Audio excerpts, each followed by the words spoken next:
Hello student, good morning. Are you ready? I am going to discuss next chapter mass energy equivalence oblique nuclear energy. In this mass energy relationship established by Einstein made it possible to calculate energy released in the nuclear process.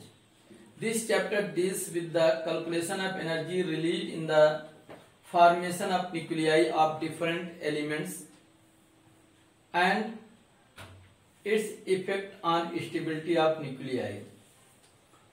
Mass energy relationship. What do you mean by the mass energy relationship? According to Einstein, mass can be converted into energy by equation equal to m into c square, where c is speed of light. 1 kg mass of any matter is equivalent 1 into 3 into 10 power 8 whole square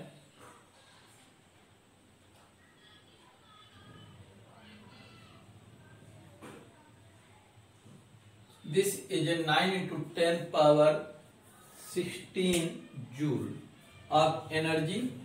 This is a this huge energy. This huge energy,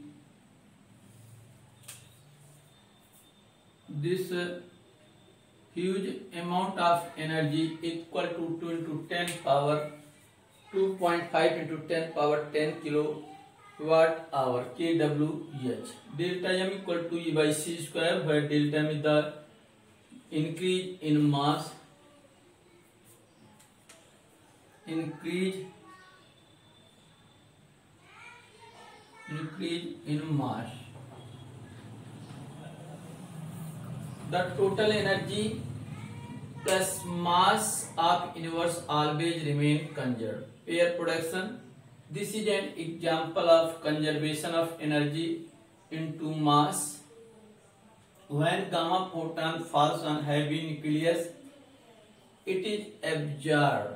जब gamma photon किसी heavy nucleus पर incident होता है, it absorb by the nucleus and a pair of electron and positron produce. A pair electron and positron produce. This phenomena is called pair production. For pair production, here this gamma photon on heavy nucleus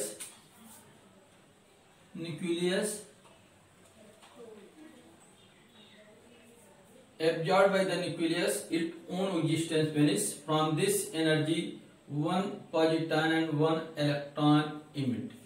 The rest mass of electron or positron, rest mass energy, the rest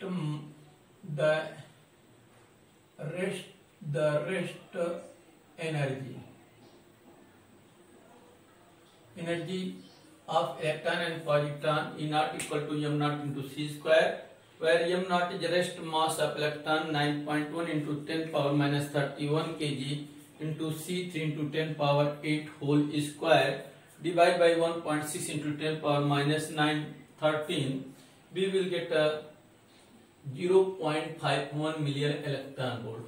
Hence, for pair production, the minimum energy of gamma photon must be 2 into 0.51, means 1.02 million electron volt.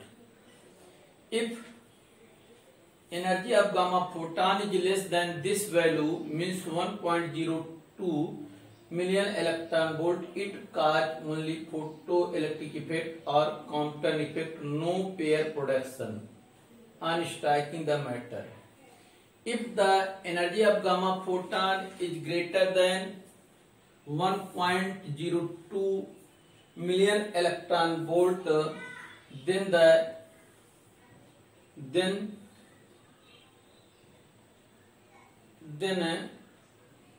then electron and positron are produced and energy excess to 1.02 million electron volt obtained as a kinetic energy of these particles. kinetic energy is not distributed equally in electron and positron.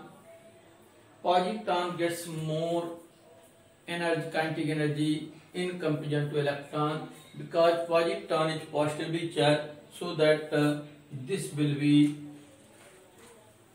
repelled by the nucleus. When the electron attracted gets the less kinetic energy. Here now come on the pair annihilation. Pair annihilation is an example of the conversion of matter into energy. Whenever electron and positron comes to close to each one another, they annihilate and gives rise to gamma photon. Converse phenomena of annihilation is also possible, means conversion of matter into energy is also possible when electron and positron come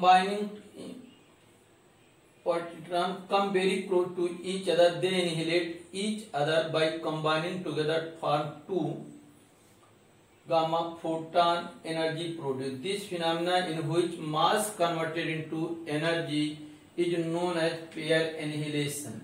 +1 beta naught minus 1 beta naught positron plus electron gamma 2 gamma photon.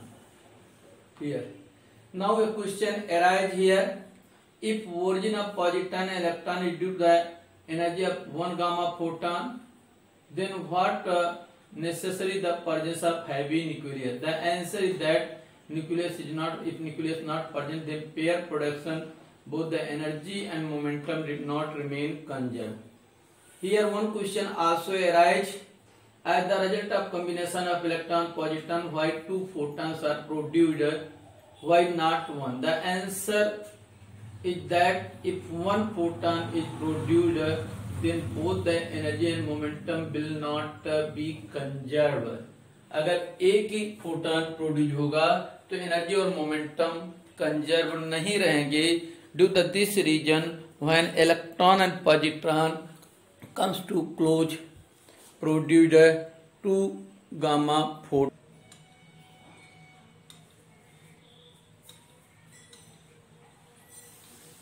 Now come on the next heading: mass defect and binding energy. Here the difference between the sum of the masses of nucleons and the rest mass of nucleus is called binding energy. Again, the difference between the sum of the masses of the nucleons and the rest mass of the nucleus is called mass defect. Delta M equal to mass of proton plus mass of neutrons minus mass of the real or actual nucleus. The sum of the masses of proton and neutrons known as mass of nucleons. For an element Zxa, number of protons Z, number of neutrons A minus Z. Therefore, mass defect delta M, Z mass of proton plus A minus Z mass of nucleus minus mass Z mass of proton plus A minus Z mass of neutron minus mass of nucleus. The binding energy of nucleus, binding energy defined as the minimum energy required to separate the nucleons and rest at infinite. Means जो है nucleus को proton और neutron को separate करके infinite पर rest पर रखने में जितनी एनर्जी की जरूरत होती है, that is known as binding energy. Distance apart binding energy equal to delta M into C square. Delta M means Z mass of proton plus A minus Z mass of neutron minus mass of nucleus into C square. Binding energy of electrons, however, negligible compared to the nucleons binding energy. Therefore, for element mass of an element ZXA equal to mass of nucleus plus mass of Z mass of electron revolving around the nucleus of an atom. Therefore, mass of nucleus equal to mass of an element ZXA minus mass of Z mass of electron. Put mass of nucleus in equation 1. We will get here Z mass of proton plus A minus Z mass of neutron minus mass of an atom ZXA minus Z mass of electron into whole C square. Mass of this minus plus binding energy Z mass of proton plus mass of electron, Z is common, plus A minus Z mass of neutron minus mass of an atom ZXA. We know that mass of proton plus mass of electron equal to mass of hydrogen atom. Therefore, binding energy Z into mass of hydrogen atom plus A minus Z mass of neutron minus mass of an atom ZXA into C square. Binding energy equal to Z mass of hydrogen plus A minus Z mass of nucleus minus M mass of an atom ZXA into 931.5 million electron volt, where 1 unified into C square equal to 931.5 million electron volt. This is the binding energy of an nucleus, means nucleons. Average binding energy per nucleon. In order to compare stability of different nuclei, we require average binding energy per nucleon, which is equal to the total binding energy of nucleus divided by the number of nucleons. It is also defined as average energy required to remove the nucleons from the nucleus to infinite distance. Higher is the binding energy per nucleon, greater is the stability of the nucleus. Now, next day I will take the binding energy curve.